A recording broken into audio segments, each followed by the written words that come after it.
So, Jim, thank you so much for joining us yet again. People have no idea what is going on. Please tell us, Biden drops out. What happens now? So what happens now? Think of the Democratic National Convention as a club.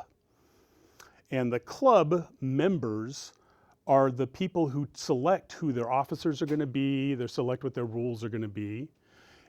And they had all committed to voting for their president as Joe Biden. He's going to be the president of the club, and then they would nominate him, and he would go before the American people, and we'd vote. The Republicans did exactly the same thing last week. Okay? Well, now that candidate is gone, so the people who make the decision on what happens next are the members of the club. They're the members of the Democratic National Convention, the delegates. So they're now free to support anybody they want. They can go and they can be asked to nominate anybody. They can vote for anybody as long as that person is a Democrat. And so that's kind of where we are right now. So did Oregon voters essentially lose their entire voice in this process? Yeah, all voters across the country did. Remember, we have caucuses and primaries. In most states, when you do one of those, you are at the same time voting for not just the name you vote for, but a slate of electors who will go along and vote for that person if that person wins in the election.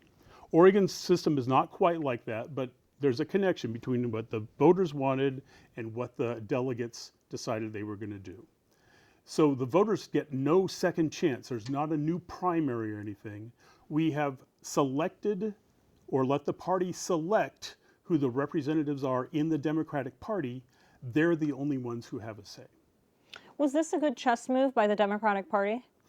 I think it was a necessary chess move. The conversation after that June 27th debate was only about Biden and how competent he was. It never shifted back to Trump. It never shifted back to even the main issues of abortion and immigration. It just stayed focused on Biden. And it was getting worse. And it was getting worse within the party as well as was getting worse in the general electorate and the general population. And so this is really the only move, is for Biden to leave. So does Harris have a better chance at beating Trump than Biden did? And do you think she actually will? She has as good a chance as beating Trump as Biden did.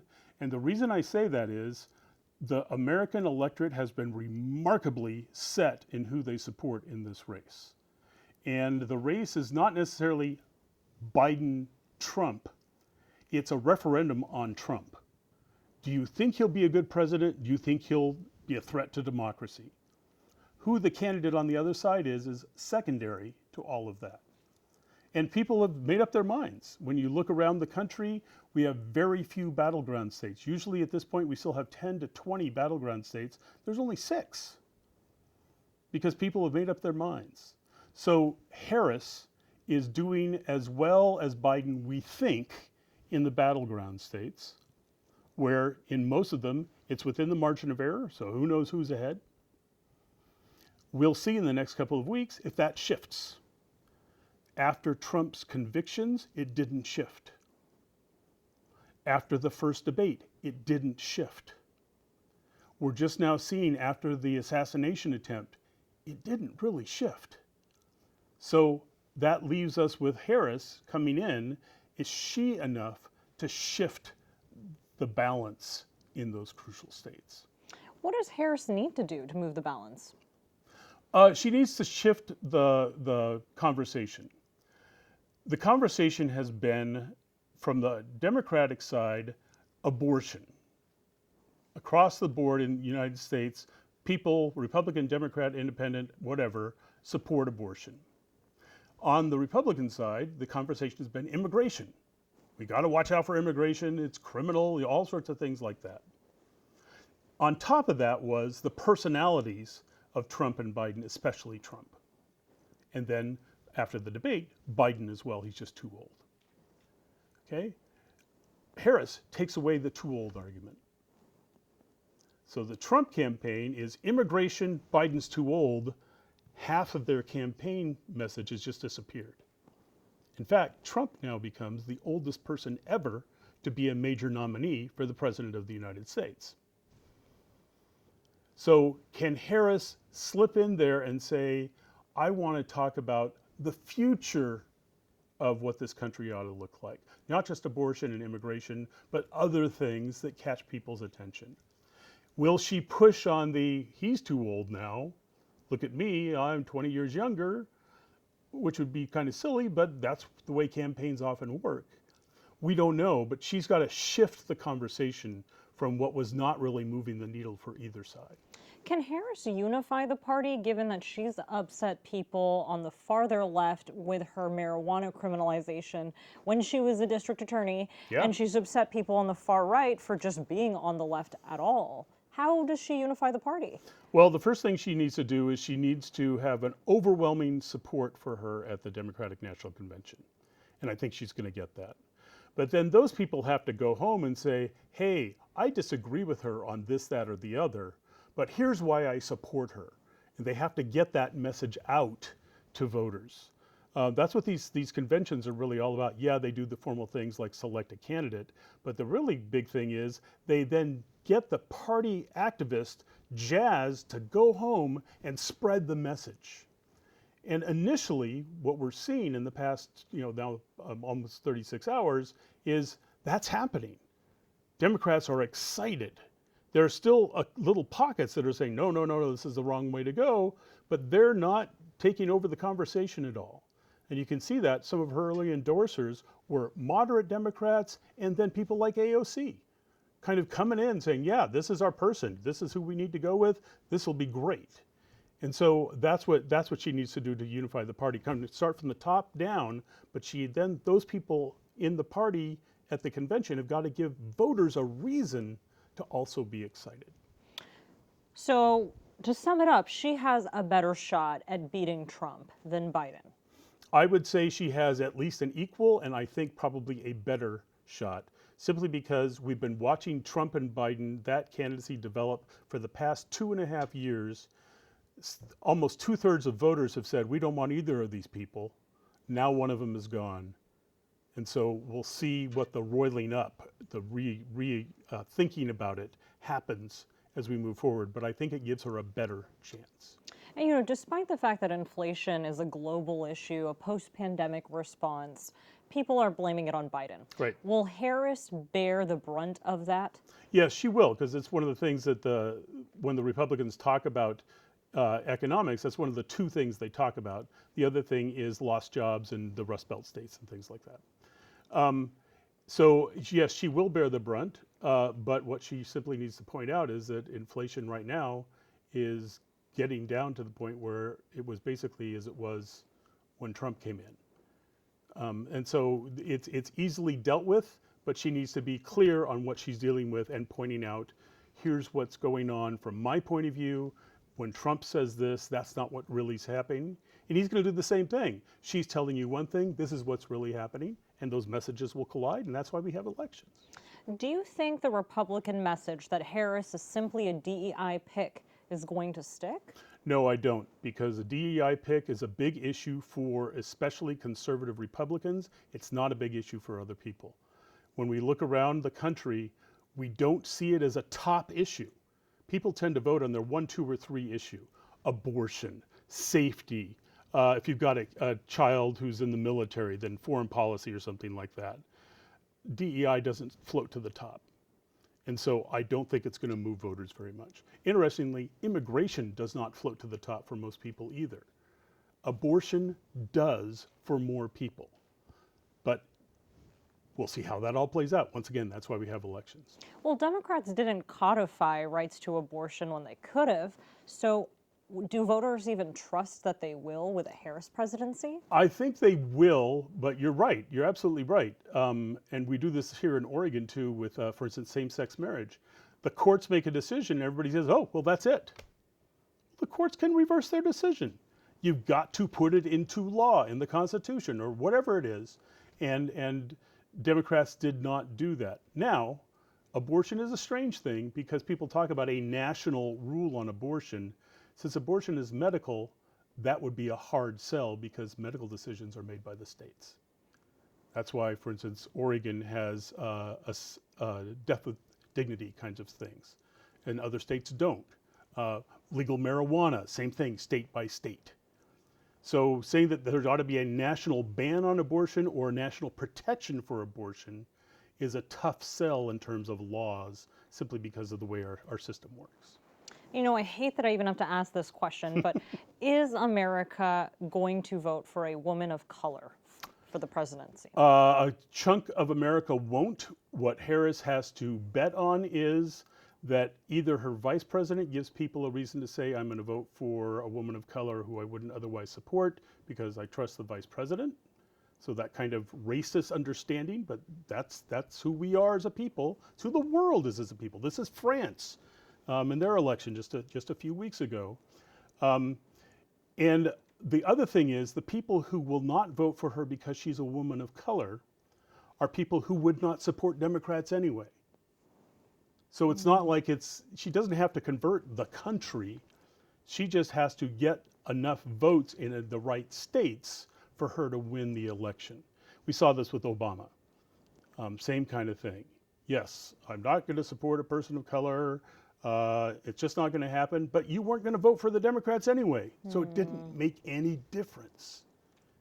And so that's what her campaign has really got to suss out and focus on as they're looking around the country. And Jim, you explained the fact the Democratic Party is fractured very well. And I want to ask you, what about Biden's role in the Israel-Gaza conflict? Yeah. Supporting Israel so much. Some say isolated youngsters who are, you know, very against any support for Israel. Does that make an impact on Harris? It may or may not. She has been fully supportive of what Biden's been doing. I don't expect that to change. Fascinating as you and I are talking, Bibi Netanyahu is arriving in Washington, D.C. We'll see what happens with that particular conversation. Here's the issue. For people for whom Israel and Gaza, both sides, is a big issue, when we look at it, it's a really small portion of the electorate. And we can see this in the Democratic primaries. Biden didn't win 100% of the vote. In Oregon, for instance, he won about 85-90% of the vote. But we can look at it. The other people didn't cast for a vote for anybody. They were basically, they didn't like his stance on Gaza and Israel. Okay? Wow. So Oregon had a turnout of 38%. 15% didn't vote for him. 15 times 38, that's a really small number in an electorate. And we see that across the country. And it tends to be younger people, and younger people tend to vote at a much lower rate than every other age group that we have. Is Harris like a free agent now? What I'm trying to say is, now that Joe has no horse in the race, Right. Can he just run wild, you know, throw out executive orders, or will what he does still impact Harris? What he does still will impact Harris. I fully expect him, because he's done it before, I fully expect him to be doing what her campaign needs, and then as president, he's the boss. But in terms of the campaigning, he's not the boss anymore. And so I fully expect him to go places, you know, I expect him, maybe he'll show up in Pennsylvania and wave at the old people and, you know, this is where I grew up and that kind of thing. Probably won't come to the West Coast, but he'll go where he's needed and do what he's needed to do. But this also frees him up. Running a campaign is a full-time job. It's probably 2 full-time jobs, and you're president of the United States at the same time. Now he gets to be president and have a sideline in campaigning. So some people were wondering, why not get Sanders? He, you know, mobilized a lot of people, spoke to a lot of sentiments that Trump is able to speak to, albeit in a very different way. Yeah. Why not Sanders? A, he was one of the first people to endorse Harris. So he said, I don't think so. B, he's old.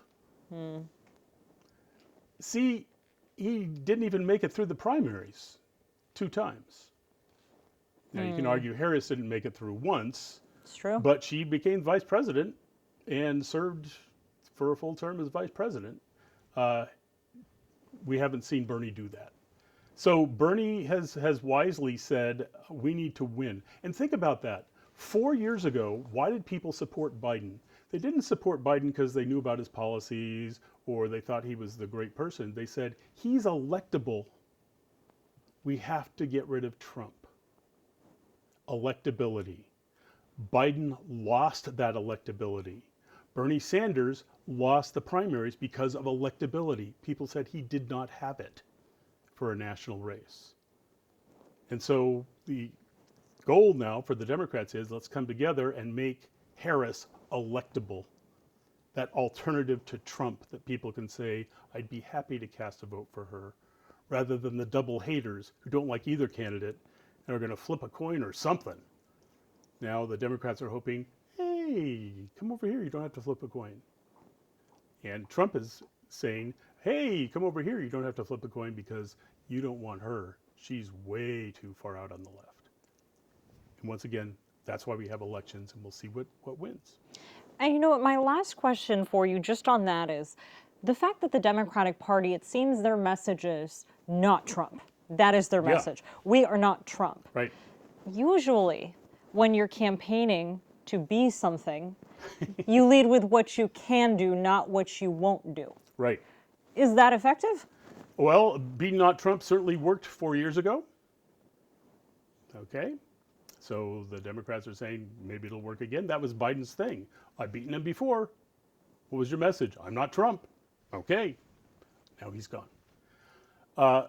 There are a surprising number of races, not just for the president anymore, but most gubernatorial races, most Senate races, most congressional races. We're even seeing it for people running for state legislature. They're running by saying, I'm not the other person. They're not running saying, this is what I'm going to do. They're saying, vote for me because the Republicans need to keep a majority. The Democrats need to keep a majority. I will support Nancy Pelosi as the speaker. I will not support Nancy Pelosi as speaker. Well, that's fine. So that's a vote that takes about half an hour. What are you going to do for the next part of your 4 years or 2 years in office? And that's missing in a lot of elections right now. And we, the voters, put up with it. And is it a race to the bottom at this point? It is probably a race to the bottom at this point, but it's been a long time coming, beginning in the 1950s, but especially taking off in the 60s. We started selling candidates with advertising like we're selling them ketchup. And you know, why do you buy ketchup? What's the difference between any ketchup? A little bit more sugar, you like the shape of the bottle, it's ketchup. And that's kind of where we are right now. Jim, it's always great having you on the show. Thank you so much for your time. You're welcome.